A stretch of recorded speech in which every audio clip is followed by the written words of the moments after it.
大家好，我叫李俊軒，係聖公會呂明才紀念小學6年級嘅學生。我好高興我可以參選第7屆香港小特首選舉，為兒童發聲。我參選嘅政綱主要有3個：第一，建議政府增加大學嘅學額，舒緩中小學生嘅升學壓力；第二，由小學開始推動1人1運動嘅課程；第三，建議政府喺全港嘅學校增設護眼課室嚟保護學童嘅視力。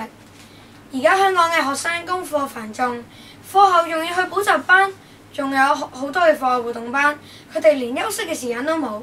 由幼稚園至到中學，佢哋考試又考試，練習又練習，目的就係為咗爭取1.4萬個大學嘅學位。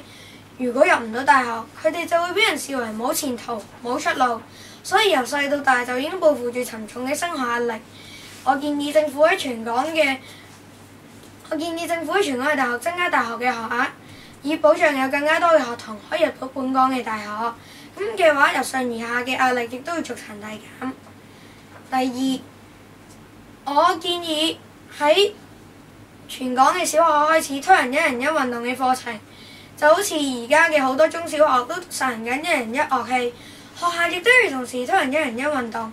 咁就係話學生喺現行嘅體育堂嘅基礎上面，可以選擇一種適合自己嘅運動嚟進行訓練。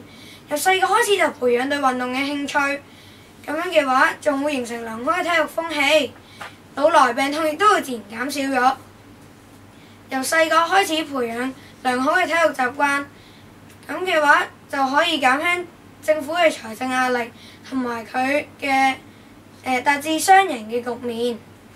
第三，由於學習壓力太大，互聯網嘅普及同埋做運動不足，學生嘅佩戴眼鏡問題日益嚴重，所以我建議喺全港增設護眼課室。咁樣嘅話，我嚟保護學童嘅視力。護眼課室入面以綠色為主調，可以增設綠色嘅植物，仲有學生亦可以眺望遠處嘅景物，以消除眼睛嘅疲勞。護眼課室入面仲有視力測試區，令到學生可以自由咁樣測試有視力，及咗發現近視等嘅問題。眼睛係人類嘅靈魂之窗，保護眼睛應該由細個開始。我嘅競選口號係兒童健康要重視，小小特首顯心思。希望大家認同我嘅理念，俾機會我為兒童同埋青少年服務。請大家投我一票，李俊軒。